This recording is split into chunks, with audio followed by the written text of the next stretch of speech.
El neumotórax se define como la presencia de aire en la cavidad pleural.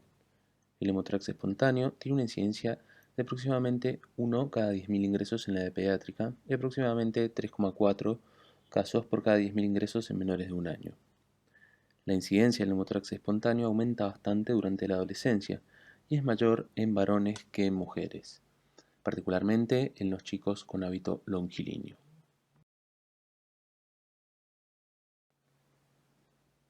La pleura está formada por dos capas, una que es la pleura parietal, que recubre a toda la cavidad torácica por dentro, y otra que es la pleura visceral, la cual recubre al pulmón y al hilio pulmonar. Entre las dos capas hay una pequeña cantidad de líquido, aproximadamente 25 mililitros, que lo que hacen es lubricar al pulmón para un mejor funcionamiento durante los movimientos respiratorios. Durante los mismos, la presión es de menos 2,5 centímetros de agua, ¿sí? Es inferior que la presión atmosférica, por lo cual durante la inspiración esta presión negativa hace que al moverse la cavidad torácica, al expandirse también se expandan los pulmones y cuando se contraen pasa lo contrario. Entonces también tiene una dinámica en cuanto a las presiones. En cuanto a la fisiopatología del neumotórax, la entrada de aire se puede dar desde distintos lugares. Lo más común es desde el mismo parénquima pulmonar, es decir, desde los alvéolos, sino también puede ser desde el árbol tráqueo-bronquial, puede ser desde el mediastino como el esófago, sino también puede discurrir desde los órganos intraabdominales, o sino desde el exterior a través de una herida torácica abierta, lo que conforma el neumotórax abierto, como ya vamos a ver, y sino también puede ser mediante microorganismos productores de gas. En cuanto a la generación del neumotórax, con la entrada de aire desde el pulmón, desde el parénquima pulmonar, hay unos cambios que se llaman cambios enfisema-like. Estos mismos suelen verse en el ápice pulmonar de pacientes adolescentes, los cuales sufren de neumotórax espontáneo. Anatomopatológicamente hay distintos cambios, los cuales son las bullas y los blebs, de los cuales generalmente se habla como si fuesen un único término, pero hay pequeñas diferencias. Las bullas son espacios de aire que son menores a 1 centímetro dentro del parénquima pulmonar que están localizados distales a los bronquiolos terminales. En cambio, los blebs son colecciones de aire entre la lámina elástica interna y externa de la pleura visceral, es como podemos ver en la foto y es lo que generalmente vemos en los chicos que operamos con neumotórax espontáneo. Esto se da más que nada en el ápice pulmonar debido a un mayor crecimiento longitudinal que hay en el pulmón entre los 11 y 14 años. También en los alvéolos apicales se generan mayores cambios de presiones, por eso que ahí es donde se generan estos cambios. En los pacientes fumadores se encuentra mayor inflamación, dado que neutrófilos y macrófagos degradan las fibras de elastina y es ahí donde se produce el daño parenquimatoso y se genera la bulla. En los no fumadores todavía no se sabe, pero podría ser por alteraciones genéticas en la foliculina o anomalías anatómicas distales a los bronquios terminales que predisponen a la misma formación de blebs o de bullas.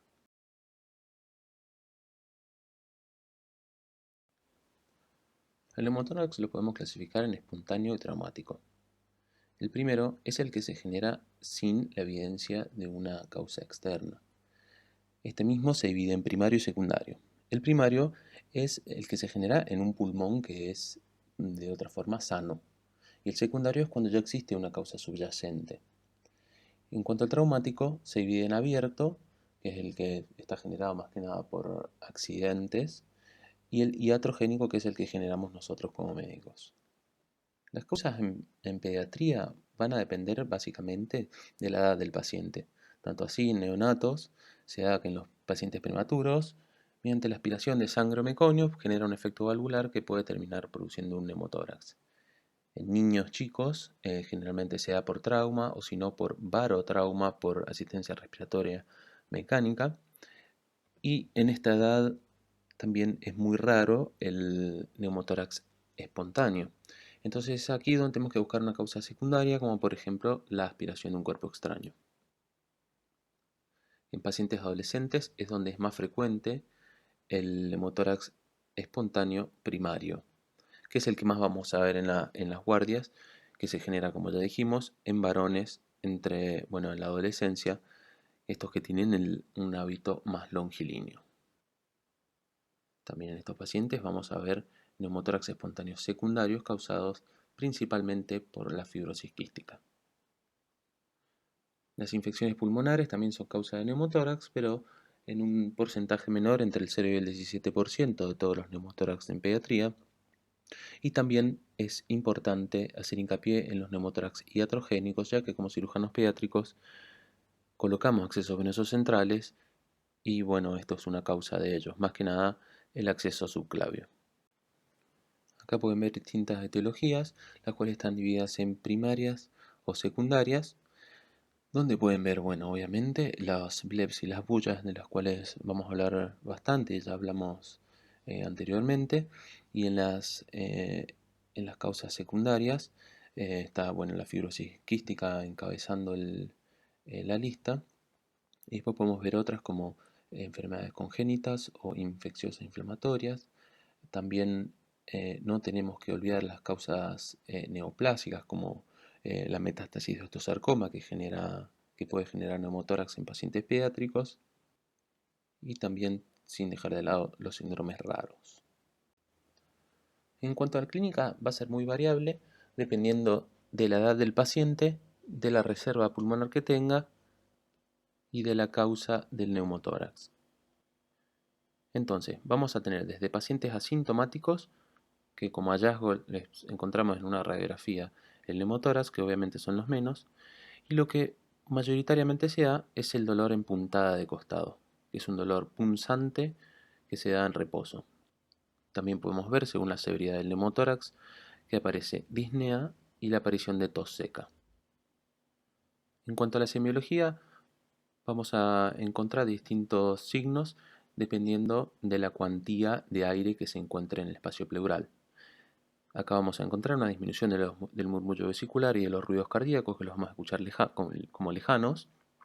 Se disminuye el movimiento del mismo hemitórax y a la percusión vamos a tener una cavidad timpánica. Es importante resaltar acá que el grado del hemotórax no se va a relacionar en forma directa con la clínica, ni viceversa, ¿sí? Es decir, que todo va a depender de la edad del paciente, otra vez, de la reserva pulmonar, de la etiología y de la presión que contenga el gas que está en la cavidad pleural. Tanto es así que podemos tener neumotórax muy chicos que comprometan al paciente severamente, y puede venir un paciente adolescente sano con un neumotórax grado 3, el cual no tiene prácticamente ningún síntoma o tan solo fue un dolor y nada más. Otra forma de presentación clínica es la del neumotórax a tensión. Este se genera por la presencia de aire a tensión en el espacio pleural, el cual se acumula y no logra salir, por lo cual desplaza todas las estructuras mediastinales hacia el lado contralateral. En estos pacientes podemos evidenciar taquicardia, hipotensión, una desviación contralateral de la tráquea y de todo el mediastino, con un abombamiento del hemitórax en cuestión, donde también va a haber ingurgitación yugular y signos de insuficiencia cardíaca, y también aparece tardíamente la cianosis. Otro de los signos que también podemos observar es la presencia de enfisema subcutáneo, el cual se da por la disección del mismo aire a tensión en todos los planos. La causa más común que vemos en pediatría es la ventilación con presión positiva durante la asistencia respiratoria mecánica. Otras de las causas se incluyen la ruptura bronquial, el trauma parenquimatoso mayor, un sellado inadvertido de un neumotórax abierto, sino como complicación de un neumotórax simple. En cuanto al diagnóstico, si bien tenemos toda la clínica que ya hablamos anteriormente, lo primero que vamos a realizar va a ser una radiografía de tórax antero-posterior. En la misma, lo que vamos a encontrar característicamente es la línea de la pleura visceral, como la pueden ver señalada con las flechas rojas, donde vamos a ver trama hasta esa línea y más allá de la misma no vamos a ver nada de trama. Y algo que es muy valioso en estos casos para la evaluación de las radiografías de tórax es siempre la comparación de un lado con el otro. Para hacer más evidente el neumotórax, podemos hacer radiografías tanto en inspiración como en expiración. que durante esta última, como hay mayor aumento de la presión, como dijimos anteriormente, se va a evidenciar mucho más el neumotórax y va a ser más fácil verlo. Algunas cositas a destacar en cuanto a la radiografía de tórax. Cuando no lo podemos ver bien, más que nada en los bebitos chiquitos, lo que podemos hacer es una radiografía de perfil. Hay otro signo que es el signo del surco profundo, que se da cuando hay aire en el seno costofrénico del paciente que está en decúbito supino, como es la parte que tiene más elevada, por ahí es donde se acumula el aire. También en los pacientes neonatos lo que podemos tener son distribuciones atípicas, entonces tenemos que no tan solo mirar en el ápice pulmonar como hacemos en los pacientes adolescentes, sino observar bien todo el hemitórax y buscar los espacios de radiolucidez. Va a ser muy difícil evidenciar las bullas en una radiografía, pero sí lo vamos a ver en la tomografía como vamos a ver luego. Hay que tener en cuenta los artefactos que podemos ver en la radiografía, como por ejemplo la línea de la escápula, que es algo que se nos confunde muy frecuentemente, sino también pueden haber pliegues cutáneos, más que nada en pacientes más grandes, sino pliegues de la ropa o materiales de sutura. En cuanto a la tomografía, no tiene indicaciones tan precisas en el neumotórax, tan definidas, pero para lo que sí la podemos, para lo que más la utilizamos es para la evidencia de las bullas, más que nada en el estudio prequirúrgico del paciente con neumotórax espontáneo. Es aquí donde vamos a ver las bullas, como bien las vemos acá en las imágenes, más que nada obviamente en el ápice pulmonar, como ya hablamos anteriormente. Nos va a servir para ver en pulmones bastante deteriorados la diferencia entre neumotórax y bullas. Es muy importante tener en cuenta que al momento de hacer la tomografía, el tubo de tórax, si es que tiene, debe estar abierto, porque si no está todo el pulmón colapsado y no es posible identificar bien todas las estructuras pulmonares. En cuanto al diagnóstico diferencial, tenemos que diferenciar de cualquier causa que genere índice respiratorio agudo sumado a dolor torácico. Algo que se nos confunde frecuentemente son los neumatoceles, que son estas cavidades aéreas grandes localizadas en el parénquima pulmonar que se generan después de una infección, más que nada por Staphylococcus aureus, Haemophilus influenzae y Pseudomonas. Otra causa poco frecuente es la hernia diafragmática congénita, diagnóstico tardío, en el cual 5-45% de estas se diagnostican fuera del periodo neonatal, que es cuando las vemos. También podemos evidenciar quistes broncogénicos y otra de los diagnósticos diferenciales es el neumotórax ex vacuo, que se genera luego del tratamiento de una hernia diafragmática congénita o de una lobectomía pulmonar, que es cuando falta o cuando vemos una radiolucidez debido a que ya no hay pulmón donde tenía que haber antes. Es importantísimo esto porque es aire que no tenemos que ir a drenar, sino que es aire el cual va a ser ocupado luego por líquido. Existen dos objetivos de tratamiento en el neumotórax. Uno es la evacuación del aire para la adecuada expansión pulmonar y el segundo es evitar la recurrencia del mismo. Si bien la radiografía no predice el tamaño del neumotórax y además el tamaño no se correlaciona con la clínica, hay distintas clasificaciones según las distintas sociedades o según cómo se lo mire.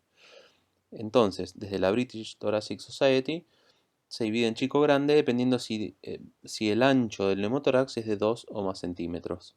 Según la American College of Chest Physicians, se mide desde el ápice pulmonar hasta el ápice de la cavidad torácica, donde si es de 3 o más centímetros es chico o grande. La anatómica, que es la que más conocemos, más usamos, es según la línea hemiclavicular. Si está por fuera es un grado 1, si está alrededor de la línea es de un grado 2 y si está por dentro es un grado 3.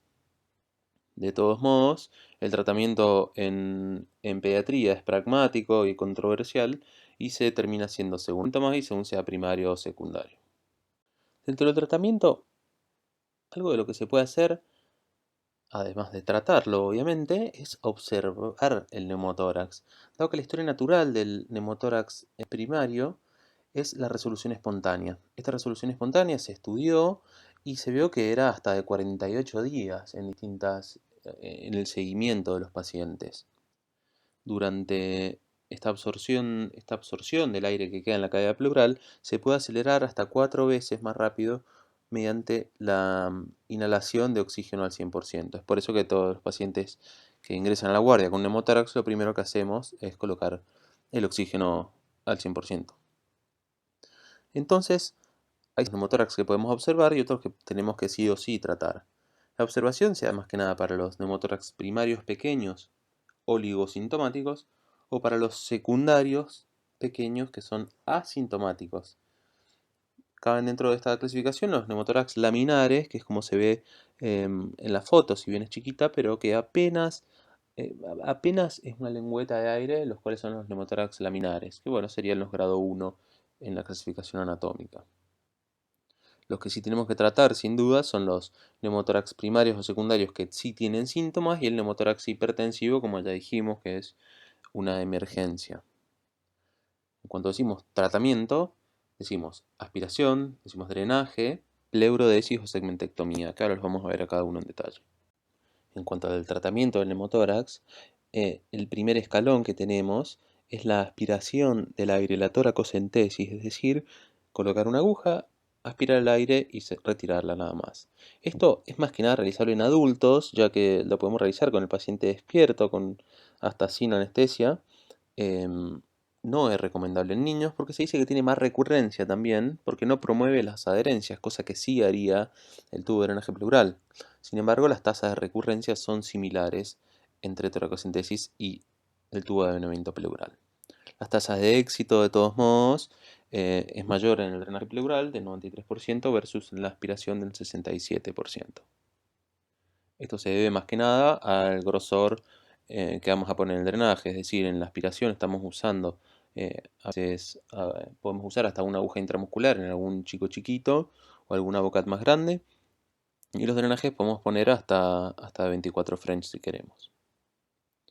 Obviamente esto no está desligado de complicaciones, desde las mecánicas como la disfunción del drenaje, podemos tener perforaciones también, tanto torácicas como abdominales. El síndrome de Horner es algo que podemos ver en cuanto progresamos mucho el tubo de tórax hasta el ápice pulmonar y por compresión del ganglio estrellado es que se produce el síndrome de Horner. También podemos tener en neonatos la compresión aórtica o sino también infección del mismo sitio de inserción del tubo, al igual que el enfisema subcutáneo que se genera por la misma salida de aire y disección del tejido celular subcutáneo. En cuanto a la aspiración, la misma la vamos a realizar a nivel del segundo espacio intercostal, a nivel de la línea medio clavicular. También se puede realizar a nivel de cuarto o quinto espacio intercostal en la línea axilar media. Esto generalmente se da básicamente según la posición del paciente. En cuanto está en decúbito supino, el aire va a ir hacia arriba y se va a ubicar más cerca de la pared anterior del tórax. Es por eso que vamos a ir ahí. Una vez localizado el punto, ingresamos con un Avocat donde vamos a hacer la inserción del mismo, siempre por encima de la costilla inferior, esquivando el paquete vasculioso que se encuentra en el borde inferior de las costillas. Vamos a ir progresando el Avocat en conjunto con la aguja hasta que ingresamos a la cavidad pleural. Vamos a evidenciar la salida de aire, tanto si tenemos o no una jeringa con agua. Una vez en el espacio pleural, lo que podemos hacer es tanto aspirar hasta que no tengamos más nada, tan solo progresando el mandril y que quede el mandril solo para evitar las lesiones, o si no, lo podemos conectar a una trampa de agua. En cuanto al tubo de avenamiento pleural, tenemos distintos materiales que podemos utilizar en el mercado. Desde el más utilizado, por lo menos por nosotros, el que vemos abajo a la izquierda, que es un tubo tipo Argyle, que viene con un punzón, tiene un orificio distal y un solo orificio en lateral. Si no podemos usar drenajes tipo Ring McLean, como el que vemos abajo a la derecha, el cual tiene una colita tipo pigtail y varias fenestras en la punta. Y lo que tiene también como un dato de color es un canal de trabajo por el cual podemos realizar lavados. Si por ejemplo tenemos un hemoneumotórax o algo por el estilo. Si no disponemos de ninguno de estos, lo que podemos usar es directamente una sonda tipo K10, K11 o la que tengamos. Acá les puse una tablita según el tamaño del chico, el tamaño de tubo que se sugiere. Entonces, para la colocación, en esta diapositiva podemos ver la técnica de Seldinger, por la cual vamos a colocar los tubos de tipo Ring McLean. Tenemos al paciente que le ponemos un realce por debajo del hemitórax que vamos a tratar. El paciente generalmente está dormido bajo anestesia general. Y lo que vamos a realizar es, como en la aspiración previa, el mismo procedimiento. Vamos a ir a nivel del cuarto o quinto espacio intercostal en la línea medio axilar, donde lo que primero vamos a hacer, de buena práctica, siempre es hacer una bond de anestésico local. Después progresamos la aguja junto con el Avocat, dejamos el Avocat por dentro del mismo, progresamos la cuerda de piano. Si tenemos control radiológico, estaba perfecto, así sabemos que estamos bien ubicados en el espacio pleural. Retiramos el Avocat y, como vemos en la imagen C, ampliamos un poquito la piel para que progresen el set de dilatadores. Vamos a dilatar hasta un calibre igual o hasta un French mayor al tubo que tengamos, y después progresamos el mismo tubo. Retiramos la cuerda de piano y fijamos.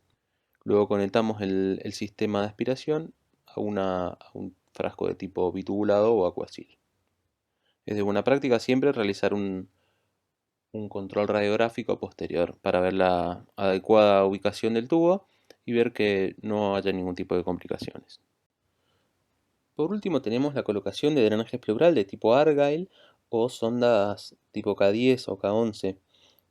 En los mismos cumplimos las mismas premisas que para los anteriores, donde vamos a hacer, bueno, la infiltración primero con anestésico, que es buena práctica siempre inyectar el anestésico en todos los planos hasta el mismo periósteo, ya que es por arriba de la costilla por donde va a discurrir el tubo que vamos a colocar. Entonces, lo que primero realizamos acá es una incisión donde va a ir el tubo, y lo segundo que hacemos, progresamos una pinza de tipo Halsted para disecar tanto el plano subcutáneo como muscular y hasta poder ingresar al espacio pleural más fácilmente.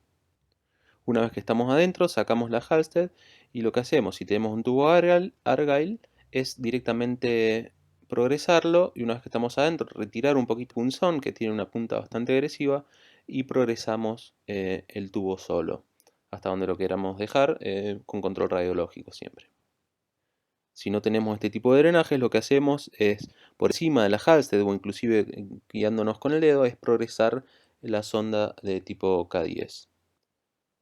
Una vez ingresado cualquiera de los dos drenajes, le hacemos una jaretita y lo fijamos. Terminamos el procedimiento conectándolo a una trampa bajo agua. En cuanto al drenaje pleural, siempre lo vamos a conectar a una trampa de agua. Lo más básico que tenemos es, como vemos a la izquierda, un frasco bitubulado, donde siempre vamos a conectar el tubo, o sea, la manguera del tubo, al tubito más largo, al que está siempre por debajo del agua, y siempre constatar que esté realmente por debajo del agua y que no tengamos ninguna fuga en toda la tubuladura hasta la entrada en el tórax. Porque obviamente estas son las causas de que tenemos un neumotórax persistente y no sabemos qué está pasando. Es importantísimo también tener siempre este tubo por debajo de la línea del paciente. En cuanto necesitamos para los neumotórax que son más rebeldes al tratamiento, que no logra expandir ese pulmón, lo que hacemos es conectarlo a una aspiración continua. ¿A qué nos referimos con esto? Es este sistema que, como vemos abajo a la derecha, el sistema de tipo Aquasil, o antes llamado Prexa, donde lo que tenemos son tres columnas. En la primera, donde se acumula el líquido que esté saliendo del pulmón, si es que sale alguno, de la cavidad pleural. En el segundo es la trampa de agua, tal cual teníamos en el sistema bitubulado, y en el tercero nos va a indicar la presión negativa que se está generando sobre la cavidad pleural. Es muy importante en la semiología del drenaje pleural, en cuanto vemos a estos pacientes, ver si el tubo está oscilando, o si está burbujeando, o si está bloqueado.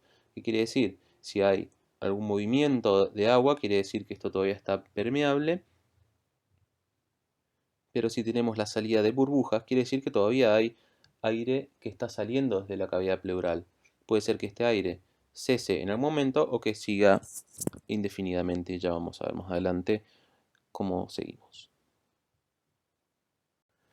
Cuando hablamos de tratamiento, también tenemos que hablar de la recurrencia del neumotórax, ya que en niños esta es de 40 al 50% o más que en los adultos, y esta va aumentando en cada evento que se produce. Es así que la recurrencia global del neumotórax es de un 57% y después el segundo episodio asciende a un 75%.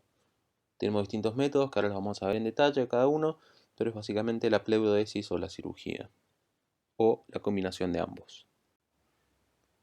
La pleurodesis, como su palabra lo indica, es la adhesión de ambas capas pleurales, es decir, la pleura parietal y la visceral se fusionan, eliminando este espacio virtual que queda entre ellas.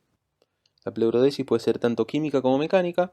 En la química, nosotros ponemos una sustancia en la cavidad pleural, la cual genera una inflamación que conlleva adherencias y bueno, la sínfisis de este espacio pleural. Lo que hace es reducir la recurrencia, por lo cual se usa bastante en adultos, más que nada en neoplasias. No hay bastante experiencia en niños, porque lo que tenemos que pensar, bueno, es que claramente les queda mucho más tiempo de vida y pueden llegar a requerir alguna toracotomía más adelante y claramente va a ser mucho más dificultosa. Distintas sustancias se han usado para realizar la pleurodesis, como acá yo les marco algunos, los más importantes, la tetraciclina o bleomicina, el talco que nosotros lo usamos en algunos procedimientos y también hasta el iodopovidona. También hay reportes que usaron sangre para realizar la pleurodesis. La pleurodesis mecánica es la que usamos más en pediatría, se basa en la lesión de la pleura parietal que después va a generar adherencias como en cualquier tejido. Esta la asociamos nosotros cuando realizamos la apicectomía por vía toracoscópica, donde podemos realizar sobre el borde, bueno, sobre la pleura parietal, tanto la fulguración de la misma, es decir, pasamos el electrocauterio sobre el reborde costal, más que nada en el ápice de la cavidad pleural, y si no, lo podemos hacer raspando la cavidad pleural con una gasa o con una malla de Vicryl. Y también hay otras técnicas, las cuales son la pleurectomía, lo que hacen es abrir la cavidad, la pleura parietal, y directamente con un grasper, como se ve en la foto de abajo a la izquierda, es tomarla e irla enroscando. Esto obviamente genera más sangrado y puede generar más dolor y complicaciones. En cuanto a las complicaciones globales de la pleurodesis, las más frecuentes son dolor y también no podemos desestimar el empiema. Esto más que nada en las pleurodesis de tipo química. En cuanto al tratamiento quirúrgico del neumotórax, tiene dos objetivos particulares. Uno es el tratamiento de la causa del mismo, es decir, la resección de las bullas o los blebs pulmonares, y el otro es la prevención o por lo menos disminución de la recurrencia mediante la pleurodesis. La cirugía tiene distintas indicaciones en el neumotórax espontáneo, que obviamente van a variar según cada escuela, según el tiempo en el que nos encontramos y según cada equipo quirúrgico. Son más que nada cuando tenemos un segundo episodio, pero homolateral, un primer episodio, pero contralateral, en un neumotórax bilateral, en la fuga aérea luego de 5 a 7 días de drenaje, es decir, cuando hay una fístula alveolo-pleural, o cuando tenemos algún riesgo profesional elevado, como en pilotos o en buzos. Para el tratamiento quirúrgico tenemos que tener en cuenta y poner varias cuestiones en la balanza, desde el paciente, la familia, el riesgo de la recurrencia de cada tipo de cirugía o de cada procedimiento que vamos a realizar, los días de internación, las cirugías que pueden ser innecesarias y la enfermedad pulmonar de base. Con todo esto, cada equipo quirúrgico se va a manejar de distinta manera. Es por eso que ya desde el vamos dijimos que era bastante controversial el tratamiento en pediatría. En cuanto hablamos de cirugía torácica, lo primero que aparece es la toracotomía, ¿no? Parece ser un tratamiento medio agresivo en el hemotórax, pero todavía lo podemos utilizar cuando no disponemos de otras estrategias quirúrgicas. Es dentro de los quirúrgicos el tratamiento que tiene menos recidivas. Es menos del 1% después de las toracotomías. Pero obviamente tiene hasta 15% de morbilidad. Desde hemotórax del 0 al 4% por la pleurectomía también que le vamos a asociar para generar la pleurodesis, y fuga aérea prolongada de hasta el 10%. Para mitigar un poco estas complicaciones, lo que apareció en un momento es la mini toracotomía transaxilar, que la misma es mediante una incisión mínima transversa en el hueco axilar, donde por esa misma se exterioriza el ápice, se realiza la apicectomía y la pleurodesis local. Tiene la contrapartida que obviamente no estamos revisando toda la cavidad pleural o todo el pulmón, es todo más limitado, pero sí disminuye el dolor, la estadía y las complicaciones. Otra de las vías de abordaje es la videotoracoscopía asistida, por la cual vamos a realizar el mismo procedimiento que realizamos por toracotomía, pero desde una cirugía mínimamente invasiva, disminuyendo el dolor, el uso de analgésicos y la estadía, con una recidiva de aproximadamente el 10%, y también es reproducible en niños. Obviamente no está exenta de complicaciones que son de hasta el 10%, y hablando de la recidiva, tenemos en los neumotórax espontáneos secundarios de un 28% versus el 6,8% en un neumotórax espontáneo primario. El dolor es menor al de la toracotomía, pudiendo llegar a ser crónico dependiendo de la técnica básicamente y de la lesión de los paquetes vasculonerviosos. Podemos tener complicaciones de sangrado, la lesión pulmonar por el trocar, una fuga aérea prolongada de hasta el 8%, y también tenemos la conversión, que obviamente es mayor en el neumotórax secundario. La realización de cirugía mínimamente invasiva en el primer episodio de neumotórax tiene una mejor relación costo-beneficio, pero la contracara es que también se puede ver que hasta 3/4 de los pacientes podrían tener una cirugía que es innecesaria, que tal vez nunca van a tener un neumotórax o una recidiva del mismo. Entonces, se realizó un estudio donde se vio que la realización de un BATS en el primer episodio versus un drenaje más un BATS en la recurrencia también disminuye hasta el 32% de los costos.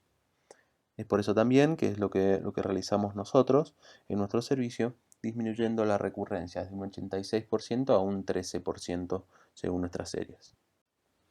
En cuanto a los aspectos técnicos de la cirugía toracoscópica, vamos a realizarlo con el paciente en decúbito lateral con una intubación selectiva o un bloqueo del bronquio del lado en cuestión, y vamos a utilizar tres puertos, de los cuales uno va a ser de 10 milímetros para colocar el stapler, y podemos utilizar óptica tanto de 5 como de 10 milímetros. Siempre es útil utilizar una óptica de 30 grados para poder ver bien toda la cavidad pleural.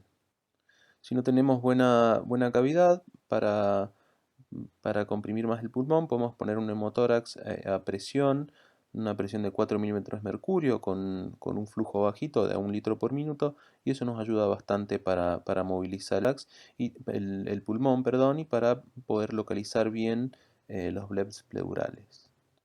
Entonces el primer trocar lo vamos a colocar en el quinto o sexto espacio intercostal a nivel de la línea hemiaxilar, y los otros dos trócares los podemos poner hacia anterior o posterior en la misma línea, o si no, el anterior lo podemos poner en un espacio intercostal más superior. Esto nos lleva a que podamos triangular bien sobre el ápice pulmonar. Una vez adentro, lo que vamos a hacer, cuando ya esté bien colapsado el pulmón, vamos a directamente buscar el ápice pulmonar, lo tomamos con un grasper y vemos dónde tenemos que hacer la línea de sutura. Ingresamos con un stapler de 5 o de 10 milímetros y realizamos la sección del mismo. También lo podemos realizar en chicos más chiquitos hasta con un endoloop. Luego de esto vamos a realizar la pleurodesis, la cual la vamos a realizar de forma mecánica, como dijimos anteriormente, o con electrofulguración sobre las costillas, o mediante el raspado con una malla o con una gasa, predominantemente en el ápice o en la cúpula de la cavidad pleural.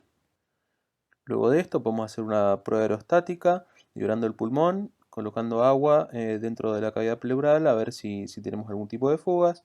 Si no hay nada, dejamos un drenaje pleural por el orificio, alguno de los orificios de 10 milímetros que tengamos, y lo fijamos bien, lo ponemos con una trampa bajo agua, constatamos la expansión pulmonar y listo. Acá podemos ver el algoritmo terapéutico que usamos en el hospital italiano, en el cual nos vamos a basar en el tamaño del neumotórax y en la estabilidad hemodinámica que tenga el paciente al momento, como ya dijimos anteriormente. Entonces, si el paciente está inestable, lo que primero realizamos, lógicamente, es la colocación de un drenaje pleural. Si mejora, aspiramos todo el neumotórax y proseguimos. Realizamos una tomografía en cuanto el paciente está estable, y luego de esa tomografía, evidenciando bien los blebs o las bullas pleurales, si es que tiene, se realiza la videotoracoscopía asistida con la resección de las mismas, para luego de eso se vaya de alta. Si en esa tomografía encontramos blebs del lado contralateral, se programará posterior al alta una cirugía contralateral. Si el paciente no está inestable y, y la severidad del neumotórax no es tanta, es decir, si tiene un grado 1 o si es menos del 30% o si es menos de 2 centímetros del neumotórax, dependiendo la escala que queramos utilizar, vamos a ir por distintos caminos. Si este es muy pequeño, entonces realizamos una observación por 24 horas con radiografías seriadas. Si esta mejora, se va a ir de alta al paciente, se realiza una tomografía por ambulatorio y dependiendo de los hallazgos vamos a hacer un batch programado, tanto unilateral como bilateral también en forma programada. Si tiene un neumotórax mayor, vamos a realizar directamente una videotoracoscopía en primer término. Luego de realizar la misma, el paciente se va de alta, se realiza una tomografía por ambulatorio y se programa el lado contralateral dependiendo si tiene o no bullas. Ahora vamos a ver algunos casos especiales de neumotórax. El primero es la fístula alveolo-pleural, que es la complicación más frecuente en las resecciones pulmonares y en los procedimientos por videotoracoscopía asistida, donde lo que tenemos es una fuga desde un alveolo hacia el espacio pleural, como dice la palabra. Esto tenemos que diferenciarlo de las fístulas broncopleurales, que son mucho más graves, son infrecuentes y tienen mucha más morbimortalidad. Estas van a cirugía directamente. Es la comunicación, como dice la palabra, entre el bronquio o bronquiolo hacia el espacio pleural. Estas fugas de aire, el 33% de los pacientes, luego de las resecciones pulmonares electivas, las presentan. Se da más que nada en las bilobectomías o las resecciones lobales superiores. El tratamiento de las mismas es mediante la aspiración de alto volumen y a baja presión. En cuanto tenemos el paciente con la aspiración conectada y ya van 21 días y cada vez que nosotros lo clampeamos el pulmón se cae y así sucesivamente, podemos esperar después de los 21 días y nosotros estimamos que la fístula ya va a estar formada, por lo cual podemos retirar el tubo, colocar un parche de 3 lados, el cual actúa como mecanismo valvular y el paciente podría hasta irse de alta con esto. Obviamente que va a depender de los casos, dependiendo de la patología de base y las comorbilidades que tenga el paciente. Si esta fístula alveolo-pleural, vamos a tener que ir a tratarla, para lo cual vamos a realizar una toracoscopía o toracotomía, dependiendo de la patología, para tratar la causa que lo generó. Volvemos nuevamente a hablar sobre el neumotórax a tensión, el neumotórax hipertensivo, que ya dijimos bien claro que es una emergencia clínica, clínico-quirúrgica, digamos, donde tenemos una acumulación de aire en el espacio pleural, el cual va aumentando y aumentando su presión sin poder salir. Entonces ingresa aire y no sale, generando un desplazamiento de todo el mediastino hacia el lado contralateral. El paciente, como ya dijimos, se presenta con taquicardia, hipotensión, ingurgitación yugular, desviación traqueal hasta enfisema subcutáneo. Esto está generado por un mecanismo de válvula por la cual el parénquima pulmonar está lesionado y el aire puede ir hacia el espacio pleural, pero no puede volver a entrar. También puede generarse en los neumotórax abiertos que no están bien cubiertos o que tienen algún mecanismo valvular similar. Acá podemos ver una radiografía de tórax donde se evidencia un neumotórax bilateral, pero del lado izquierdo podemos ver cómo está esta gran cantidad de aire en el espacio pleural. El diafragma está evertido hacia el abdomen y vemos la vía aérea algo lateralizada hacia la derecha. De todos modos, el diagnóstico es totalmente clínico. No podemos perder tiempo en realizar una placa. Entonces, una vez que tenemos el diagnóstico o la sospecha diagnóstica, no tenemos que dilatar más el tratamiento. El tratamiento es precoz, como decimos. Oxígeno al 100% y vamos a realizar una punción como ya lo vimos anteriormente. A nivel del segundo espacio intercostal, en la línea medio-axilar, es donde vamos a realizar la punción con un AVOCAT grueso, generalmente un AVOCAT 14, y una vez estabilizado el paciente, una vez convertido este neumotórax a un neumotórax abierto o normotensivo, podemos ya realizar con tranquilidad la colocación de un drenaje pleural bajo agua. Otro caso especial en pediatría es el de la fibrosis quística, que cada vez estamos viendo muchos más pacientes con esta condición debido a que la sobrevida es cada vez más elevada y obviamente tienen mayor riesgo relativo de padecer un neumotórax. Estos pacientes tienen una incidencia anual de neumotórax del 0,6% y el 40% de ellos son hipertensivos. Es importante destacar que la sobrevida eh, es de 30 meses luego del primer episodio de neumotórax. Es decir, también un tercio de los pacientes van a fallecer en el año post episodio de neumotórax. En estos pacientes el neumotórax es de difícil tratamiento, es decir, nosotros con el drenaje tenemos una recurrencia del 64 hasta el 83%, por lo cual se recomienda siempre la cirugía luego del primer episodio. Y la pleurodesis que hagamos tiene que ser más que nada local y de ser posible mecánica porque con la pleurodesis química, como ya hemos visto, si bien conlleva muchas más complicaciones, nos puede complicar para un futuro trasplante, básicamente para el explante pulmonar. Y también algo a considerar en estos pacientes es la sobreinfección por Pseudomonas de Aspergillus, por lo cual tenemos que usar antibióticos postoperatorios.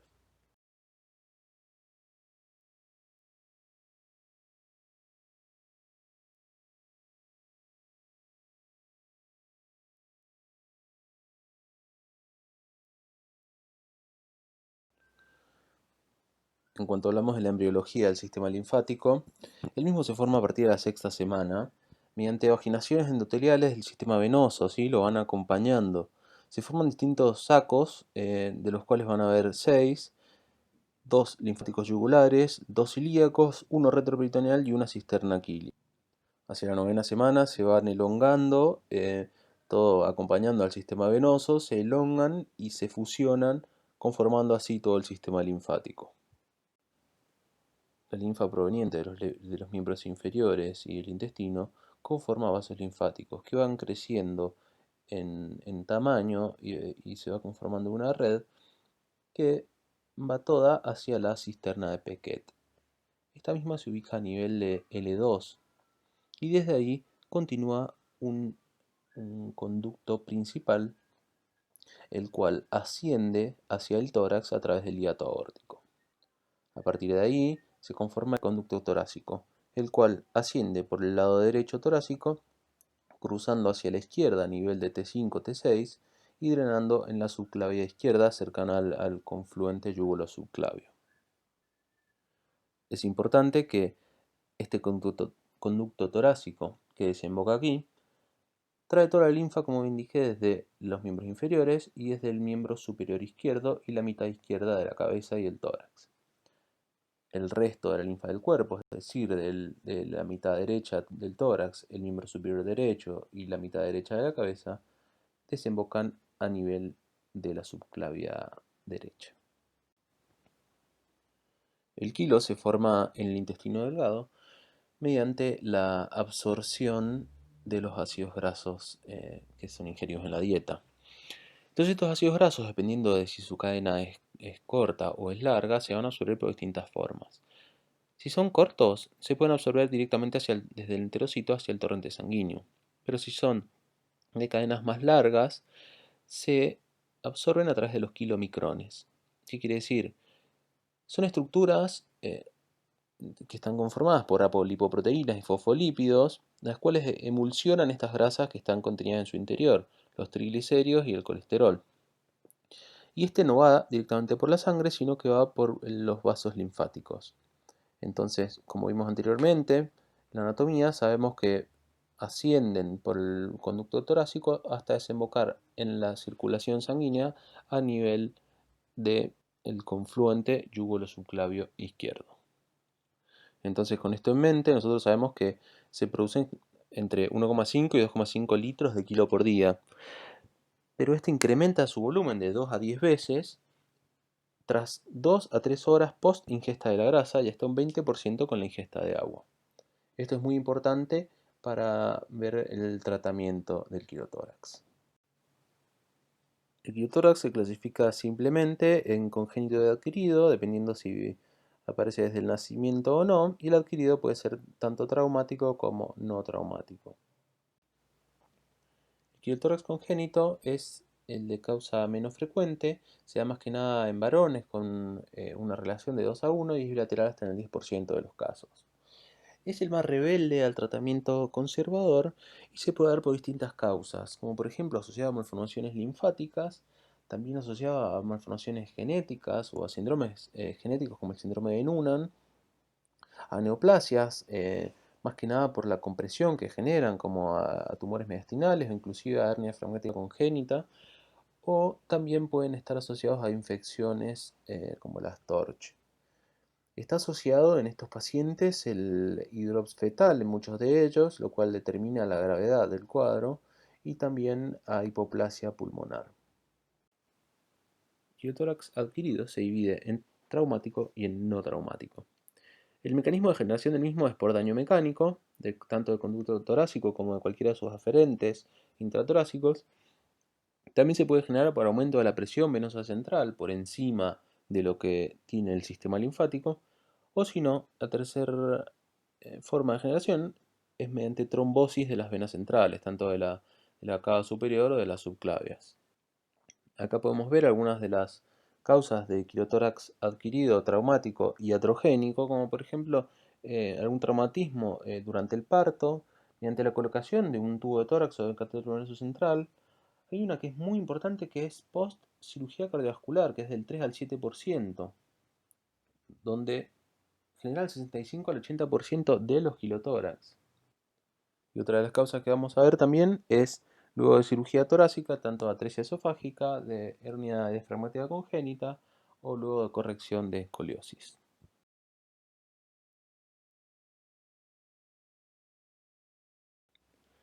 Si bien la clínica del quirotórax está relacionada al derrame pleural que se genera, también están relacionadas a las pérdidas que este provoca.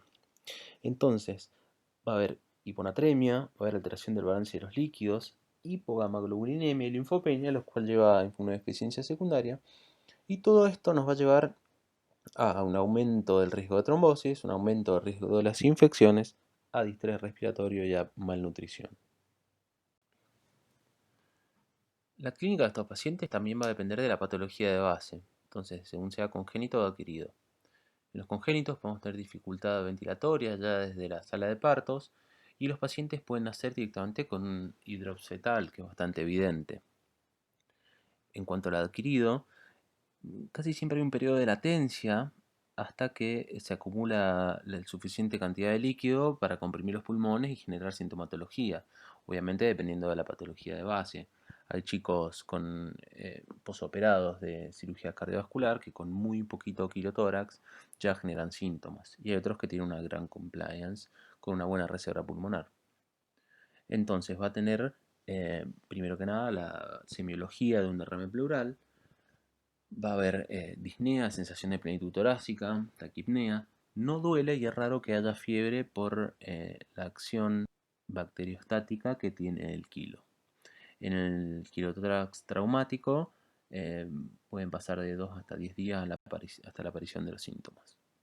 Y obviamente va a depender de si el paciente está o no con alimentación enteral.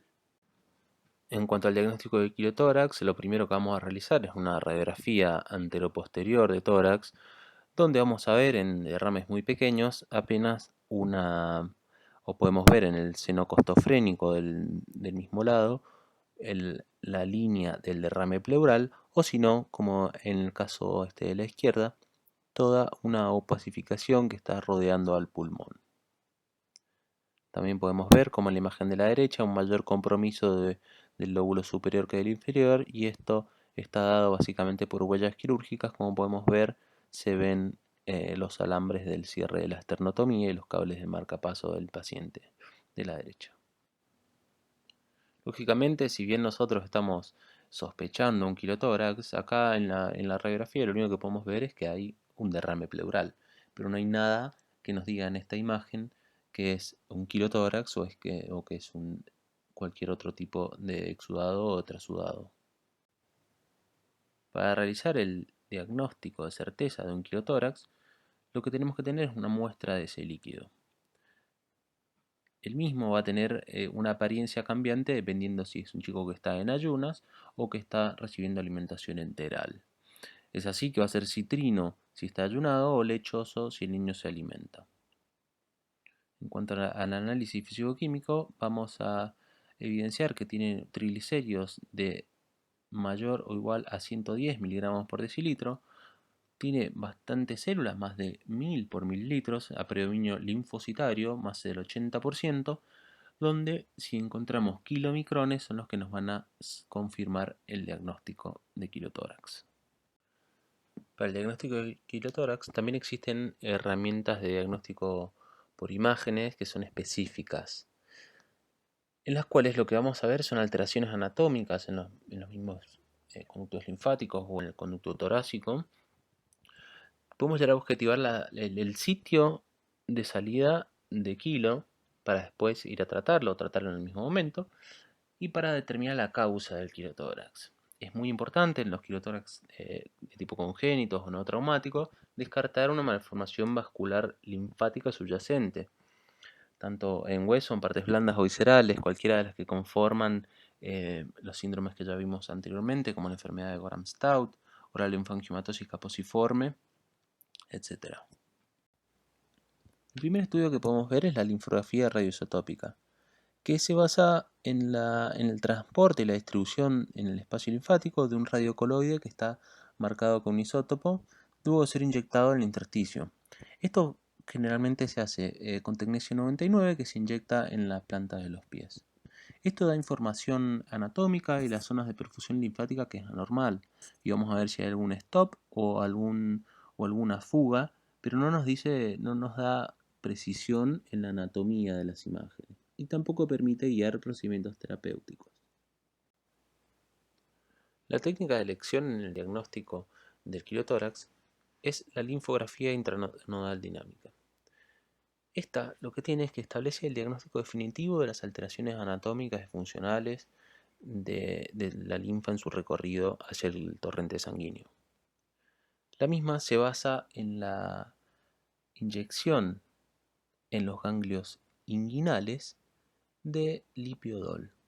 Entonces el primer paso es realizar una ecografía al paciente, una ecografía inguinal donde podemos ver los ganglios. Tienen que ser por lo menos mayores a 1 centímetro. Los mismos se punzan de forma percutánea con guía ecográfica y se inyecta el lipiodol, que es un contraste liposoluble. Una vez inyectado, el mismo continúa el drenaje linfático hacia el conducto torácico. Si hubiese algún enlentecimiento, este lo dejamos de ver, y si continúa podemos ver todo el conducto torácico hasta su desembocadura en el callado en la vena subclavia izquierda.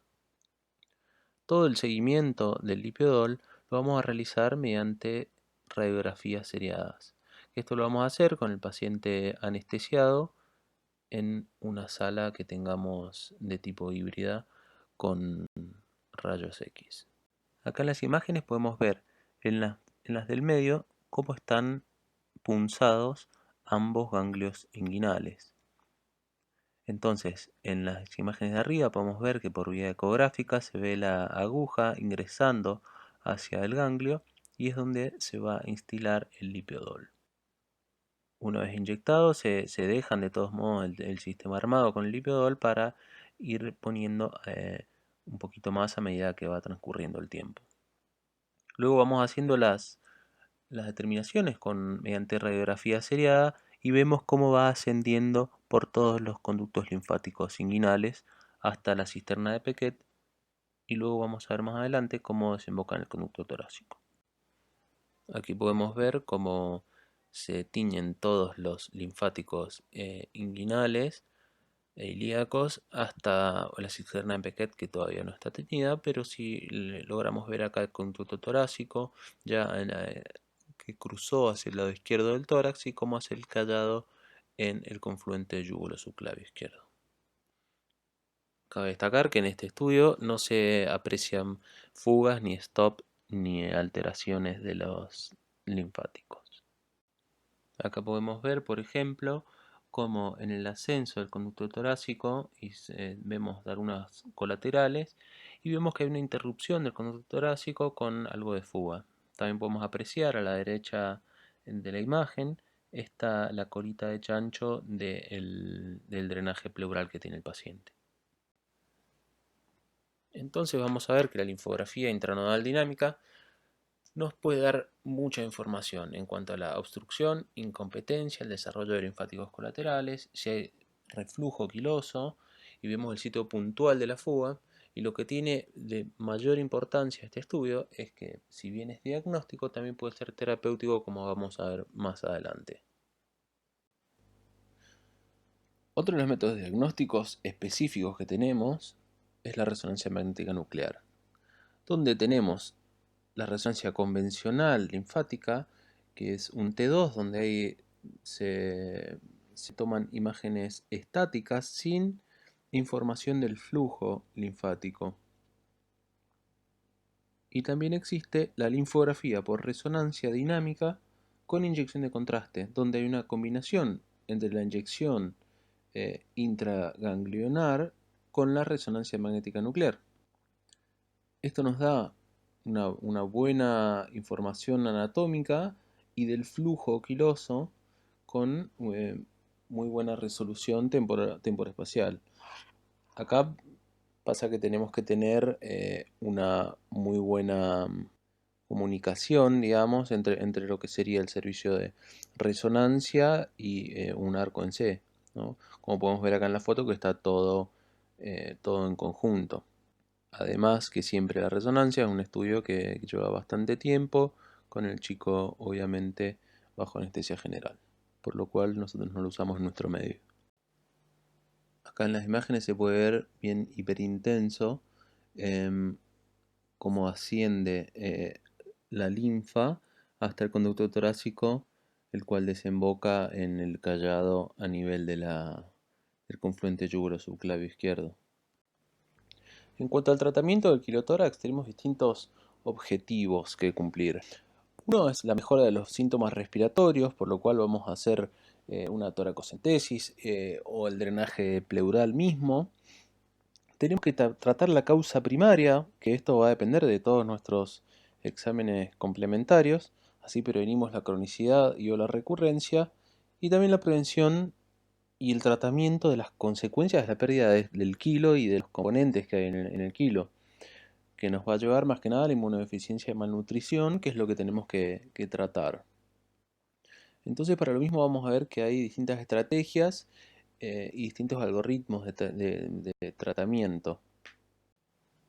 Entonces lo fijar en grupos. El médico, primero que vamos a realizar el tratamiento estético, y el segundo que se realiza el tratamiento farmacológico. A ver, dentro del tratamiento quirúrgico tenemos calor, el cual probablemente lo llamamos para el diagnóstico del tórax.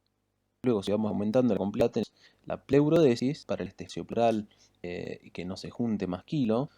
Pasar también a ligadura del conducto torácico, la podemos hacer tanto por toracotomía como por VATS. Existe también la anastomosis torácico cuando existe una sección o una anomalía y se realiza una anastomosis microquirúrgica.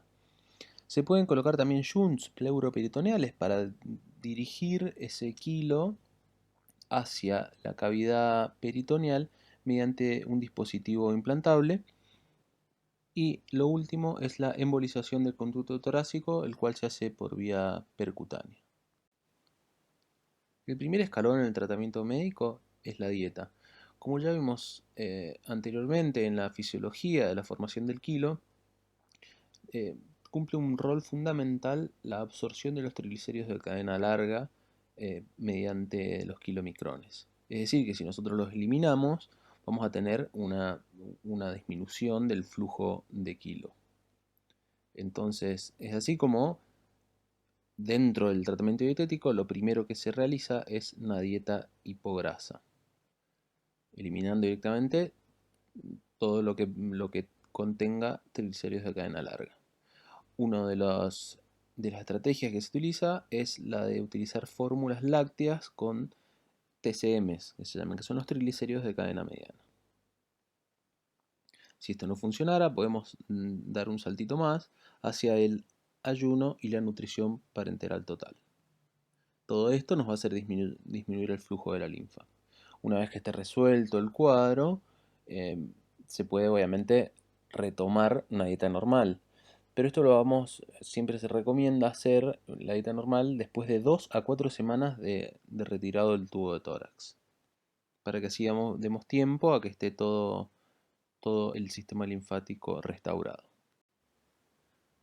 Otro escalón en el tratamiento médico es el farmacológico. Esto se da en los pacientes que están internados, donde el fármaco de elección es el octreotide. Es un análogo de la somatostatina, que si bien tiene algunos efectos que son conocidos, no se sabe bien del todo cómo es su mecanismo de acción. Lo que sí sabemos que produce es la vasoconstricción esplácnica, por lo cual disminuye el flujo sanguíneo intestinal. También disminuye la motilidad gástrica, la secreción gástrica, pancreática y biliar, por lo cual todo esto va a hacer que se disminuya el volumen y el contenido proteico de la linfa. Su administración es tanto por infusión endovenosa continua o mediante la vía subcutánea. Obviamente la que elegimos nosotros es la endovenosa continua. Si bien el octreotide es el único fármaco que demostró efectividad en pediatría, todavía no hay un consenso sobre el inicio y sobre la duración que tiene que tener este tratamiento.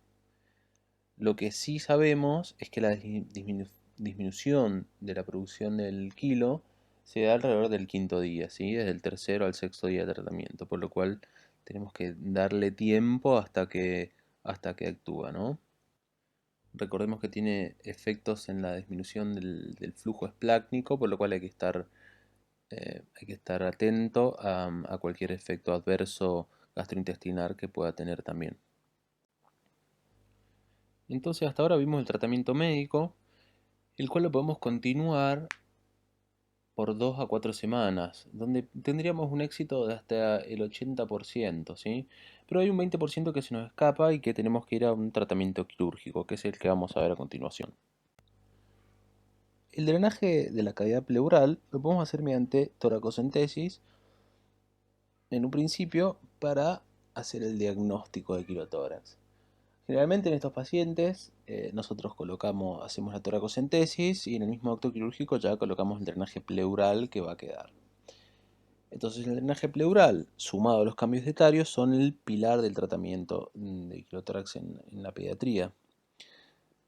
La duración va a ser según la clínica del paciente, no es que hay un periodo estipulado, sino que vamos a ir viendo cómo evoluciona el paciente y de hecho es el que nos va a dar un poco la pauta de cómo está yendo el tratamiento que estamos instaurando.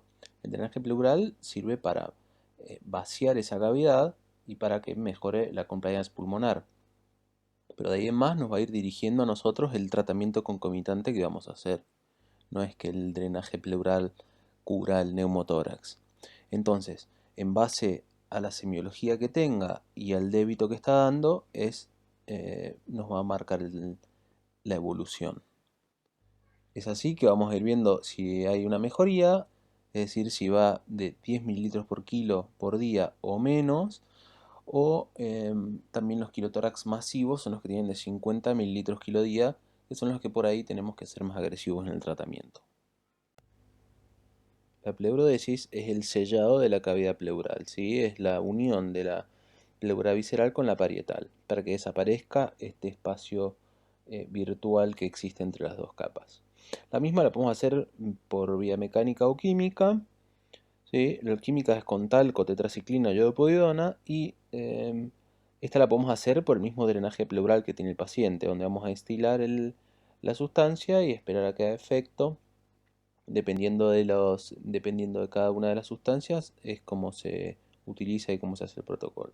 También se puede hacer por vía quirúrgica mediante toracoscopía.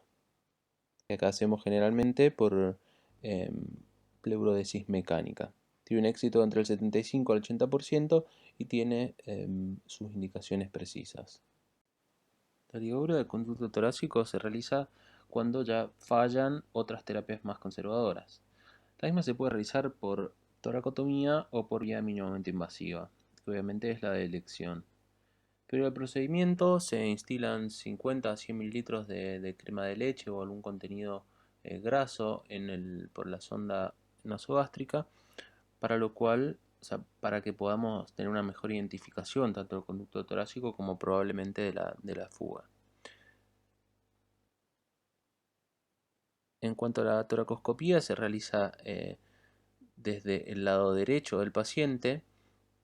Se realiza con tres trócares, donde lo primero que se hace es seccionar el ligamento pulmonar y disecando el esófago hacia anterior se puede llegar a evidenciar el conducto torácico, del cual se realiza la ligadura bien baja supradiafragmática. Este procedimiento no se usa tanto en pediatría ya que tiene resultados equívocos. Hay distintas series, cada una con pocos pacientes, pero hay una tasa de éxito que va del 25 al 100%. Otro de los tratamientos quirúrgicos que se puede realizar es la anastomosis del conducto torácico. Una vez que tenemos determinada bien dónde es la fuga del mismo, o si en su defecto hay alguna alteración funcional en la desembocadura del conducto torácico en el torrente sanguíneo, lo que se hace es bien reanastomosarlo el conducto torácico mismo o recolocarlo en una vena valvulada, generalmente en la yugula externa a través de abordaje cervical. En los quilotórax más refractarios a todos estos tratamientos previos, otra de las terapéuticas alternativas es un shunt pleuroperitoneal. Este lo escribió Aziz Khan en 1983. El mismo se basa en la colocación de un dispositivo por vía subcutánea, el cual está conformado por una bomba y dos catéteres. Entonces, uno va hacia la cavidad pleural y el otro va hacia la cavidad peritoneal, quedando la bomba a nivel subcutáneo cerca de la parrilla costal. Entonces se van haciendo bombeos activos varias veces al día para ir pasando el quilo desde la cavidad pleural a la peritoneal. Una vez se va avanzando en los días, se hace lo que sería el weaning, que es ir produciendo cada vez menos bombeo de este kilo. Se reporta un éxito del 75 al 85% de éxito, pero obviamente en una duración que va, según las series, de 30 a 90 días, llegando hasta un año de tratamiento. Lógicamente las complicaciones son relacionadas más que nada a la infección o disfuncionamiento del sistema.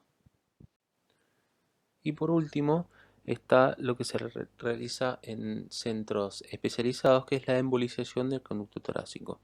Este es un procedimiento mínimamente invasivo por vía percutánea, lo cual asocia la linfografía intranodal que vimos previamente con el tratamiento dentro del mismo.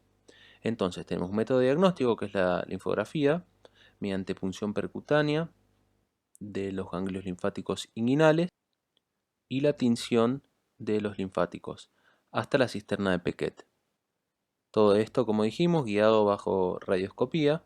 Una vez que está la cisterna de Pequet teñida, se punza la misma por vía percutánea y se cateteriza con catéteres hidrofílicos bien finitos, continuando la tinción del conducto torácico y a través del mismo se puede identificar la fuga y una vez identificada la misma, en ese mismo lugar o más proximal al mismo, se produce la oclusión del conducto torácico mediante material mecánico como son los coils o mediante histoacril, que es un líquido esclerosante. Entonces acá vamos a ver un procedimiento de embolización del conducto torácico realizado en el hospital. Acá podemos ver por vía radioscópica que luego de la inyección del lipiodol en ambos ganglios, en los ganglios inguinales bilaterales, se puede ver cómo desde la imagen de la izquierda está recién pintadas las regiones inguinales, vemos en la imagen de la derecha cómo va ascendiendo por los conductos linfáticos. Si continuamos el estudio, vamos viendo que con el correr de los minutos se termina tiñendo la cisterna de Pequet, que es por donde se va a hacer ingreso hacia el conducto torácico. En este momento y mediante tomografía computada en el mismo acto, se realiza una punción por vía percutánea con una aguja chiva de 21G hasta la cisterna magna. Cabe destacar que en este momento donde está el paciente es en un quirófano híbrido, por lo cual tiene todo lo que tiene un quirófano para realizar una cirugía y también tiene radioscopía y tomografía incluida. Una vez dentro de la cisterna de Pequet, como podemos ver en la imagen de la izquierda, se progresa un microcatéter hacia distal. Por el mismo se pasa a contraste y se puede teñir todo el conducto torácico. Es en este momento donde podemos evidenciar la fuga a nivel superior del tórax con la extravasación del contraste hacia el hemitórax izquierdo. Entonces, una vez visto esto, es que tenemos hecho ya el diagnóstico de la fuga, el diagnóstico de la causa del quirotórax, y es aquí donde tenemos que ir a hacer el tratamiento. Acá podemos ver el microcatéter ascendiendo por el tórax, que está señalado con las flechas rojas, donde por dentro del mismo se van a progresar los coils proximales al sitio de fuga que se evidenció previamente. Entonces se va a crear una obliteración del conducto torácico para el cese de la fuga. Aquí podemos ver mediante el mismo mecanismo cómo se fue retirando el microcatéter y se fue obliterando todo el conducto torácico con coils. Acá se puede ver cómo está todo el conducto torácico obliterado con coils finalizado el tratamiento. El mismo se realizó entonces con tan solo 2 inyecciones en los ganglios inguinales bilaterales y otra punción sobre la cisterna de Pequet. Aquí podemos ver cómo el tratamiento del quirotórax tiene distintos escalones, que esto es a modo esquemático nomás, pero puede servir como una guía. Obviamente, esto va a ir variando dependiendo de cada paciente, de la causa de cada uno de los quirotórax y del protocolo que se use en cada institución. Acá los dividimos en tratamientos médicos, donde vemos la dieta hipograsa, el ayuno, el electrótide en la base, y por último los tratamientos más agresivos, pero también por ahí más definitivos en el tratamiento del quirotórax. Son los tratamientos quirúrgicos como la embolización, la ligadura, la anastomosis y el conducto torácico.